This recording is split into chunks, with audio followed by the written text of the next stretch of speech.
Hoje aqui na Rede CBN, nós temos mais um convidado no nosso programa Mundo Corporativo. Como você está acompanhando agora, ele tem áudio na CBN e tem também áudio e imagem aqui na internet. Hoje o nosso convidado é o Luciano Orozco. O Luciano é consultor, palestrante, também escritor. Ele é autor do livro O Novo Perfil Profissional. E é mais ou menos nessa linha que a gente vai conversar aqui com o Luciano. Luciano, inicialmente, eu gostaria de agradecer aqui a sua gentileza, né? E você colocou aqui na capa do seu livro, dizendo o seguinte: há 5 tipos de profissionais.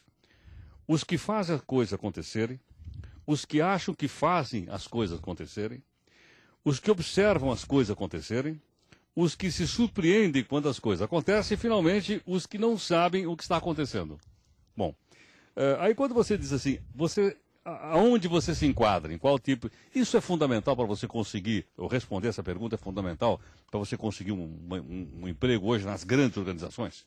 Sim, hoje quando a gente fala de emprego, né, esse processo chamado empregabilidade, não quer dizer você trabalhar, estar pronto para trabalhar, mas é trabalhar numa boa empresa, na qual ela possa também, é claro que toda empresa, o objetivo maior é o lucro, mas que ela possa trocar com o funcionário.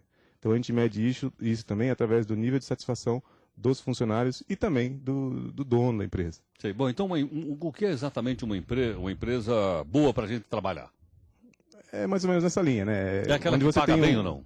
Não necessariamente, porque Não ela necessariamente. ela pode te remunerar muito bem, mas te cria aí uma úlcera que vai desenvolver e vai progredir, depois te dar um câncer de estômago, quer dizer, todo aquele dinheiro, todo aquele valor que você ganhou, ele não vai estar valendo tanto a pena. Então, a gente vai medir pelo nível de satisfação, tanto dos clientes internos, né, dos funcionários, que hoje são conhecidos como colaboradores, quanto dos proprietários também, os donos das empresas. Então, para que eu possa trabalhar bem, para que eu possa, inclusive, conquistar um trabalho numa empresa como essa, qual a importância que tem aquilo que a gente dá o nome de saber trabalhar em grupo? Ao contrário do que muitas pessoas possam imaginar, né, a gente tem esse conceito de trabalhar em equipe, como, num primeiro momento, como a gente trabalhar com todo mundo. Ele é o mais importante ou não? Ele está sendo considerado um dos mais importantes, se não o mais importante. E trabalhar em equipe, ao contrário do que muitas pessoas possam pensar, é você trabalhar com pessoas que você não necessariamente ama, você gosta, que você admira. Muitas vezes você trabalha com pessoas que você não gosta, mas precisa trabalhar, precisa ser respeitado. E como é que a gente administra uma coisa dessa? Fala. É um conceito também que a gente vai trazer hoje para as organizações chamado inteligência emocional, que é saber lidar com o outro também. E não necessariamente, são pontos de vista que às vezes divergem, mas que não necessariamente precisa prevalecer o que eu acho só porque eu acho. O que deve prevalecer nesse conceito aí é o melhor para a equipe. Então, eu preciso aprender muitas vezes a deixar o meu orgulho de lado, a minha verdade de lado, em prol de um bem maior, que aí seria o bem da equipe. Sim. Bom, eu estou vendo aqui na pesquisa que você fez, requisito novo perfil, que capacidade de trabalhar em equipe aparece com 90%. Portanto, eu acho que é o requisito mais importante. É junto com o relacionamento humano. Junto com o relacionamento humano. Bom, e o que eu posso entender, então, por relacionamento humano? É você interagir com pessoas, você respeitar as pessoas, você, de certa forma, você ter um feedback se você está errando, por exemplo, se as pessoas acham que o seu trabalho está sendo aquém daquilo que você pode desenvolver, e você acaba acatando muitas vezes, e saber lidar com críticas, porque muitas vezes a crítica é para te ajudar e algumas pessoas não veem como ajuda, acham que já leva para o lado pessoal, e muitas críticas são realmente para te derrubar. Então é saber filtrar, e nesse relacionamento humano a gente vai ter numa equipe, num conceito de equipe, um resultado melhor. Agora, na questão do relacionamento humano, você tem muitas vezes o chefe bonzinho e o chefe justo. Né? O chefe bonzinho é aquele que você chega atrasado 10 minutos e não te desconta no final do mês, porque diz, olha, o trânsito estava completamente congestionado, por esse motivo eu cheguei aqui 10 minutos depois. O que acontece hoje nas boas organizações, né, não só nas grandes, mas nas boas organizações, é uma valorização da pessoa, porque o resultado quem vai dar é a pessoa. Então, às vezes você faz tanta questão do horário para o seu funcionário, mas ele vai ficar te enrolando o dia inteiro. Quer dizer, ele chega na hora, mas em compensação não produz aquilo que você imagina que ele precisa produzir. Exatamente. E quando ele passa a ter alguns benefícios, por exemplo, você tem algumas empresas hoje que mantêm creches, para que a funcionária ou o funcionário possa trabalhar e o seu filho fica na creche dentro da própria empresa. Na hora do almoço você vai almoçar com o seu filho ou com sua filha, num refeitório dentro da empresa. Quer dizer, a empresa ela não tem essa obrigação, mas ela percebeu que fazendo tendo essas atitudes, ela consegue ter um lucro maior, porque as pessoas passam a não querer sair desse tipo de empresa. E até a demanda de pessoas querendo entrar nessa empresa aumenta. Essas são aquelas que a gente qualifica como sendo as melhores empresas para a gente trabalhar?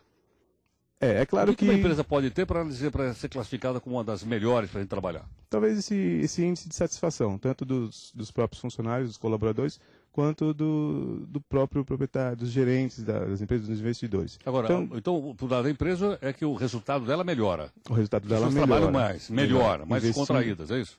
O que acontece hoje também, no caso, quando você passa a investir nas pessoas, é que tem muitas empresas que só ouvem falar isso, alguns profissionais aí, principalmente do setor de RH, que ouvem falar, precisamos investir nas pessoas, mas não se tem claro como investir nas pessoas. Porque é claro que dependendo da pessoa, a necessidade é diferente.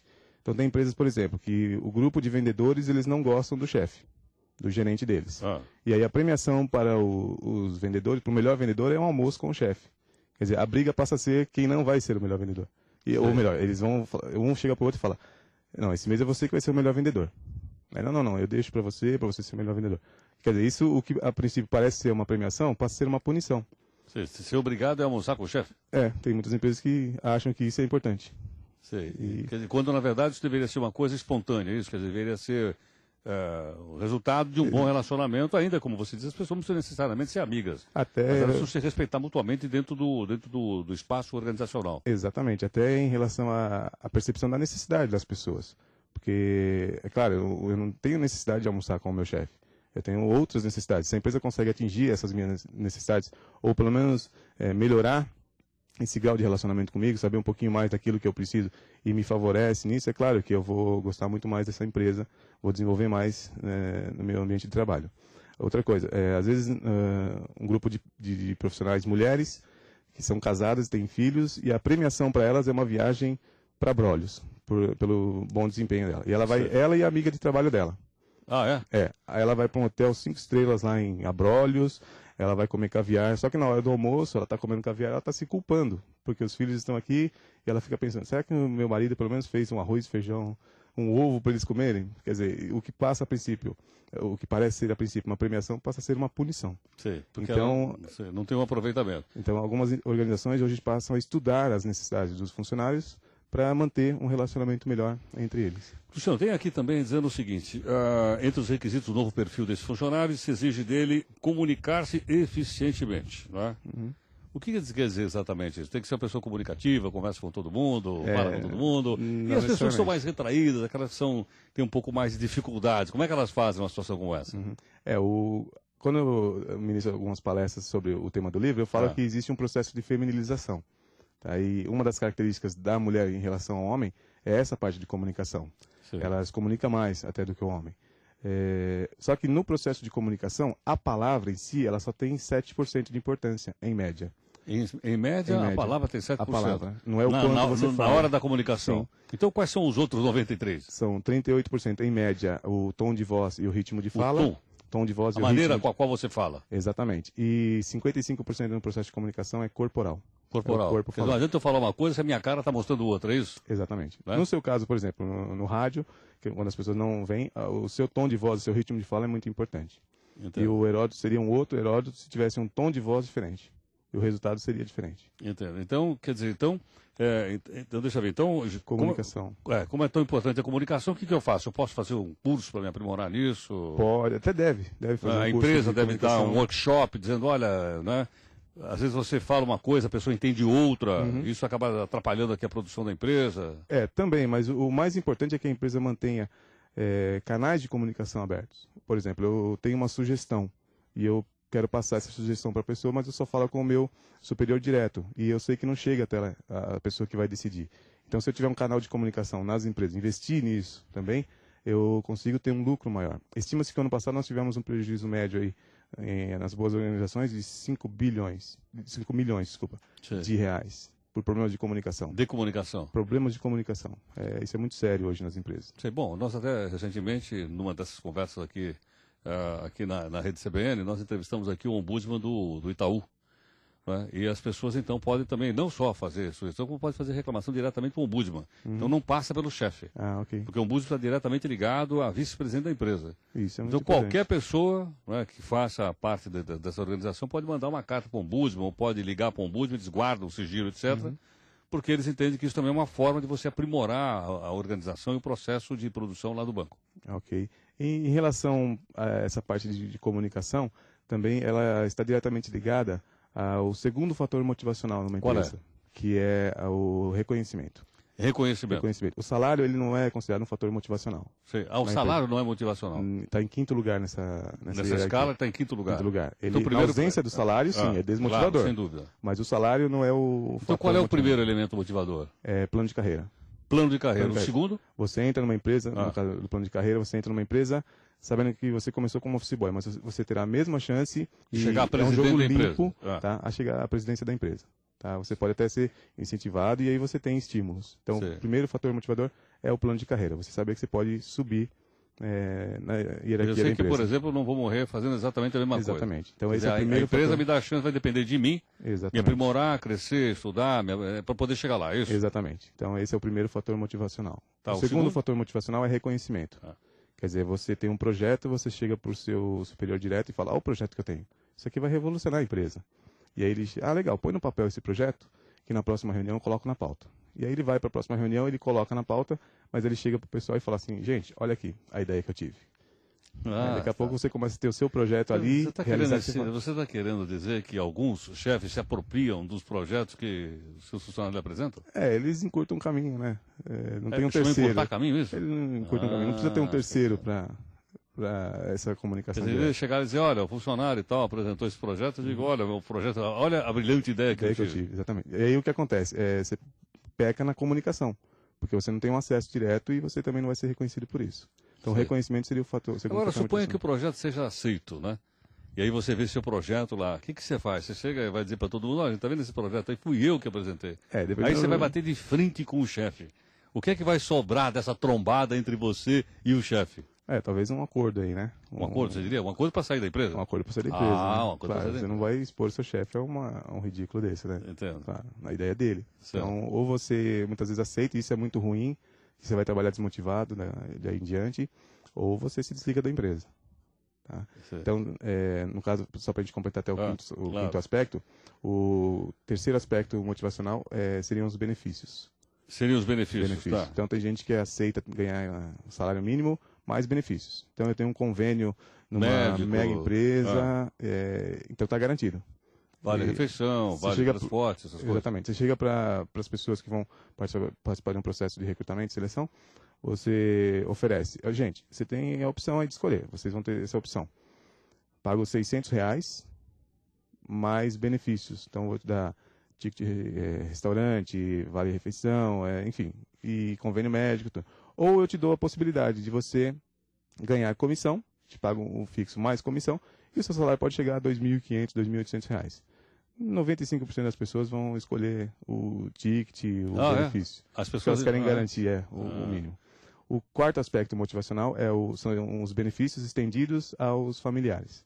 No caso, por exemplo, eu tenho um convênio que cobre também meu filho, minha filha, minha esposa. Ok?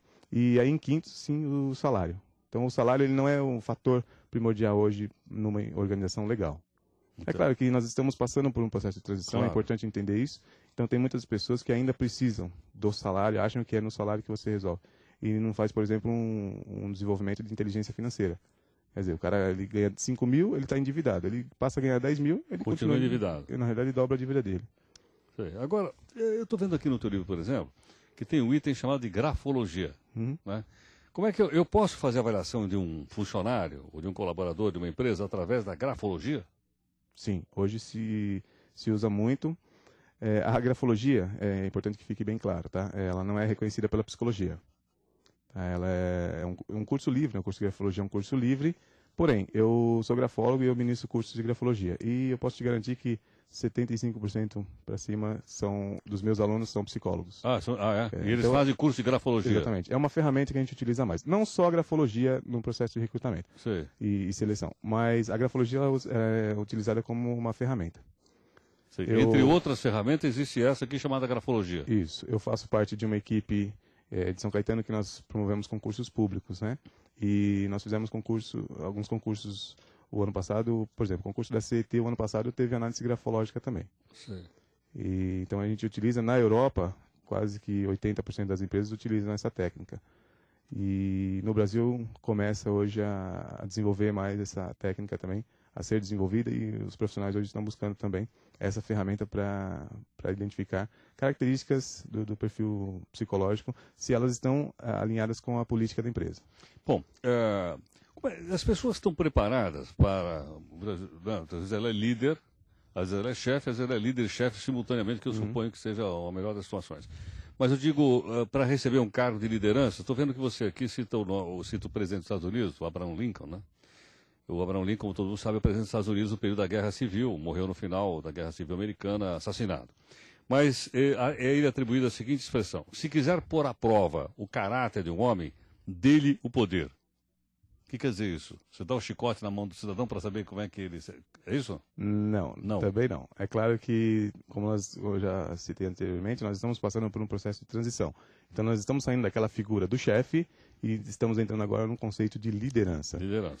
Então, na realidade, você tem tipos de chefes ou de líderes. Então você tem o tipo de líder autocrático, que é aquele cara que normalmente não aceita o que os outros fazem se não sair do jeito que ele faria. Então ele tem uma certa diferença em relação aos funcionários, porque é ele que quer mandar, só passa por ele. Se ele não assinar, ninguém faz nada. Então esse é o líder autocrático. Porque se ele falta, a empresa para. Se ele falta, a empresa para. É aquele cara que você não vem trabalhar, está tudo trancado na gaveta dele, para tudo. Está tudo com ele. E a ordem é dele. Se você ousar fazer diferente, você vai ser punido. Então esse é o líder autocrático. É claro que essas são algumas características negativas do líder autocrático. Tem características positivas também. Tem um outro tipo de líder que é o líder democrático. É o que ouve as pessoas mais, ele participa também no processo, muitas vezes ele vai na linha e vai produzir junto com as pessoas, ele ouve mais as pessoas.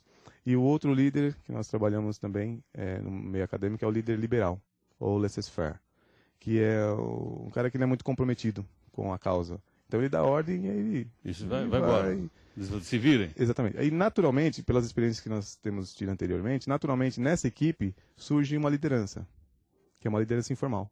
Mas alguém ali, ou algumas pessoas, passam a como ele se ausenta, alguém assume a liderança no lugar dele. Exatamente. Mas não tem o cargo. Exatamente. Mas é um líder. É um líder. E é o que nós chamamos de líder natural. E as ferramentas que os líderes podem utilizar para adquirir resultados das pessoas são os poderes. E aí o poder, ele é uma ferramenta, ele não é um estilo de liderança. Quer dizer, não é um fim em si mesmo, é isso? Eu não tenho o poder, por exemplo, eu não tenho o líder por punição. A punição, ela é um poder que eu posso utilizar. Então eu tenho 5 poderes.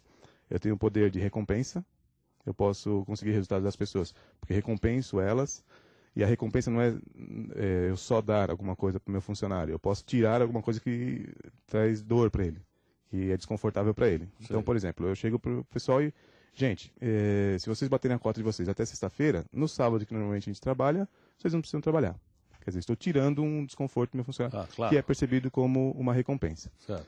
Eu tenho o poder de competência, por competência, quer dizer, as pessoas seguem esse líder porque ele tem conhecimento, ok? Então, muitas pessoas, por exemplo, não gostam de trabalhar com determinado técnico de futebol, mas sabe que se seguir aquilo que ele faz, chega num resultado legal. Então passa a seguir ele, não porque admira a pessoa, mas porque sei que sabe que ele é competente. Exatamente, ele tem competência.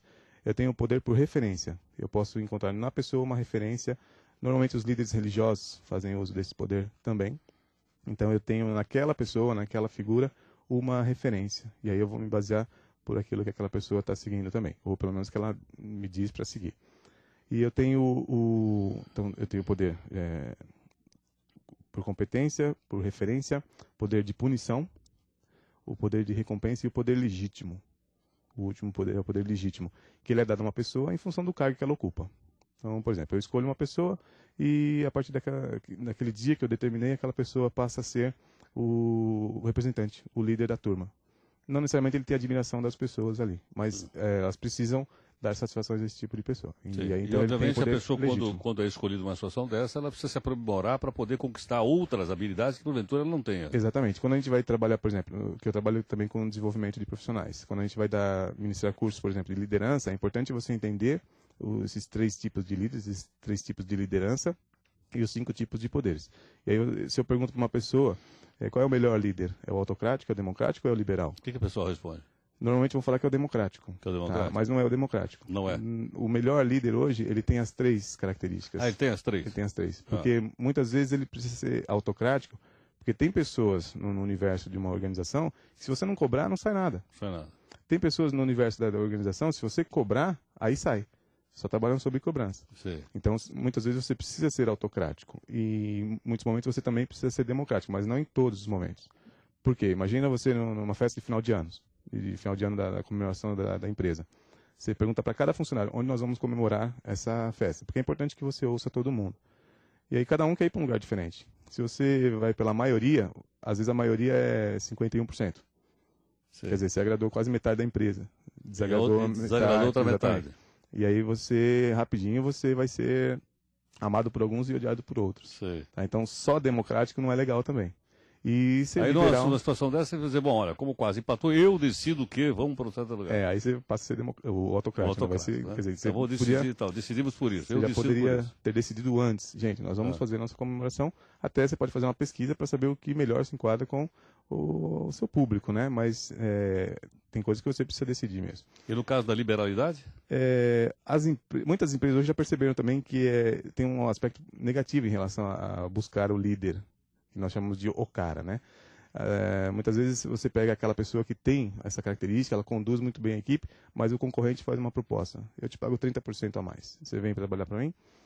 E aí você perde a sua equipe também, porque ele vai por uma proposta maior e vai. Então muitas empresas já perceberam isso e já estão evitando trabalhar com aquele líder que conduz a equipe e a equipe depende dele. Então existe um outro processo hoje em andamento nas boas organizações chamado empowerment.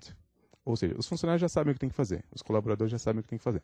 Porém, coloca-se alguma pessoa ali mais para a organização, uma questão de organização. Agora, e eles reversam isso. Agora, quando o cidadão tem uma liderança muito grande, ele sai dessa organização e vai para outra, ele não pode depois começar a chamar o pessoal para trabalhar com ele. É um caso real, né? Normalmente acontece isso. Por isso que muitas empresas passam a ficar reféns dessa imagem do líder. É um caso real, porque aí ele sai, ele conhece a organização, ele sabe quem são os melhores e começa a chamar o pessoal para trabalhar com ele. Exatamente. Então, muitas empresas já percebendo isso, em muitos cargos até estratégicos, não contratam aquela pessoa que tem um destaque muito grande, para não ficar refém dela.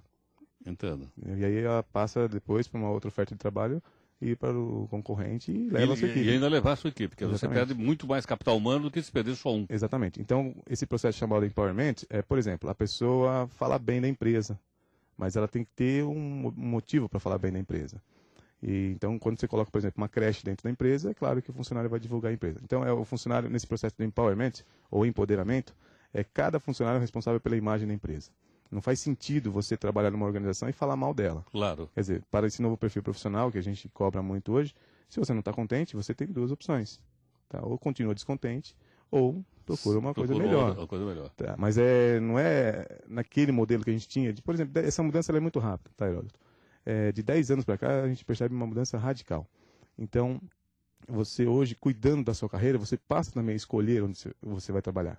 E as empresas que já perceberam isso, elas estão se dando muito bem, porque passa a ter uma demanda muito grande de profissionais que querem seguir carreira nessa empresa. Tá certo. Bom, eu queria, Luciano Orozco, agradecer a gentileza aqui da sua participação para conversar com o nosso ouvinte aqui na rede CBN. O novo perfil profissional, a busca da qualidade. Você me disse que esse livro não está sendo vendido na livraria? Não. Esse livro faz parte de um projeto social. A venda desse livro é revertida a uma casa que cuida de crianças soropositivas. Tá certo. Então, ou através do e-mail, eu posso qual é o e-mail? Tá aqui no fundo da página, no fundo aqui, na última página. Então, através desse e-mail, a pessoa pode me solicitar, eu mando por... O e-mail é luciano_orosco@yahoo.com.br. Então, vou repetir para você que está acompanhando aqui na internet. Olha, é luciano_orosco@yahoo.com.br. Bom, você, obviamente, pode ver essa nossa conversa quantas vezes você quiser, entrando aqui na internet, né? E está à sua disposição no blog do Barbeiro. Aliás, por falar no blog do Barbeiro, você poderá fazer algumas perguntas. Eu vou pedir, então, para o Luciano Orozco responder para a gente. Né? lá na internet, no blog do Barbeiro. Eu tenho 2 exemplares do livro ou tenho um só? Tem 2, Dois. se você quiser. Não, os 2 eu suficientes. tenho Então eu vou fazer o 5 seguinte. Então, exemplares, um, pode obviamente, sortear. vai ficar comigo, o livro que eu Ok. quero dar uma olhada. Mas o outro, eu vou destinar para você. Você entra no blog, tem lá, Brinde da Barbearia. Entra lá e veja como é que faz para ganhar um livro dele. Muito obrigado. Vamos Luciano. disponibilizar 5 exemplares 5? aí, pessoal? Pode ser 5? Pode ser. Então serão 5 lá então entra no blog do Barbeiro, no item Brinde da Barbearia. Muito obrigado, Luciano. Eu agradeço. Muito obrigado também pela sua participação conosco.